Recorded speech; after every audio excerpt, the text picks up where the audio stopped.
CIBIL score இது விவசாயிகள் தொடக்க வேளாண் வங்கியில் பயிர்க்கடன் வாங்குவதற்காக அங்கே போனால் அங்கே ஒரு திட்டத்தை கொண்டாந்துட்டாங்க சிபில் ஸ்கோர். அதில் பல விதிகளை புகுத்தி அங்கே இருக்கின்ற வங்கியில் நீங்கள் நோட்டீஸ் சப்மிட் வாங்கிட்டு வந்தால் தான் கடன் கொடுப்பணும். நான் 2 நாளைக்கு இந்தி பாரத பிரதமர் திருச்சிக்கு வந்தபோது இதுக்கு விவசாயிகள் இந்த பிரச்சனையின் கவனத்துக்கு கொண்டு வந்தாங்க. டெல்டா மாவட்டத்தில் போகும்போது நாங்களாம் பயிர்க்கடன் வாங்க முடியல. தமிழ்நாடுகிற அத்தனை விவசாயிகளும் தொடக்க வேளாண் வங்கியில் கடன் பெற முடியல. கேட்டால் சிபில் ஸ்கோர் இருக்குது, இதுக்கு தேவையான விதிகள் இருக்குது, இந்த விதிகளை பின்பற்றி இந்த ஆவணத்தை கொடுத்தா தான் நான் உங்களுக்கு பயிர்க்கடன் கொடுப்போம். இங்கே இருக்கிற மந்திரி, கூட்டுறவுத்துறை மந்திரி, இங்கே தானே இந்த மந்திரி தானே, எப்பேற்பட்ட மந்திரி. ஏயா விவசாயிகள் எப்படியா கடன் வாங்க முடியும்? இப்படி கஷ்டப்படுத்தினா விவசாயிகள் எப்படி பிழைக்க முடியும்? நான் டெல்டா மாவட்டத்தில் போகும்போது தண்ணி திறந்து விட்டாங்க, நீ சாகுபடி செய்ய வேணும்.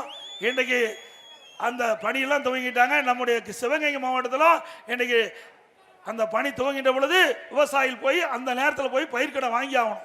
இல்லைன்னா பருவம் தவறி கடன் கொடுத்தா அதனால் எந்த பிரயோஜனம் கிடையாது.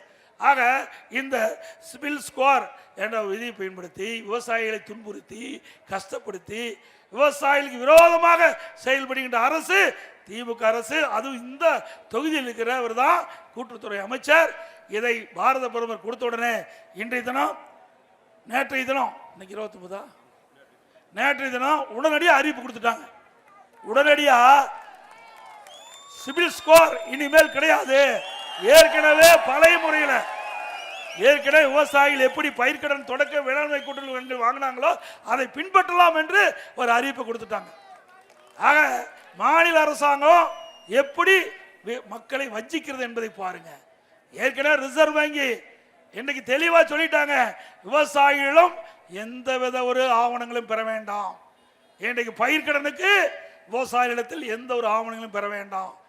ஆக அப்படின்னு உத்தரவு போட்ட பிறகு வேண்டுமென்றே திட்டமிட்டு விவசாயிகளுக்கு கடன் கொடுப்பதை தவிர்ப்பதற்காக இந்த திராவிட மாடல் அரசு தில்லுமுள்ளு செய்து இங்க இருக்கிற அமைச்சர் இதற்கு உடந்தையா இருந்து விவசாயிகளுக்கு விரோதமாக செயல்பட்டிருக்கின்றார். இன்றைக்கு பாரத பிரதமருக்கு நான் நேரில் சந்தித்து கோரிக்கை மனு கொடுத்தவுடன் நேற்று தினம் சிபில் ஸ்கோர் இனி கிடையாது, ஏற்கனவே எப்படி தொடக்க வேளாண் வங்கியிலே பயிர்க்கடன் கொடுத்தாலும் அது தொடரும் என்ற அறிவிப்பு கொடுத்திருக்கிறார். பிளே ஸ்டோர் மற்றும் ஆப் ஸ்டோரில் இருந்து பாலிமர் செயலியை QR கோடு மூலம் பதிவிறக்கம் செய்யுங்கள். செய்திகளை உடனுக்குடன் பெறுங்கள்.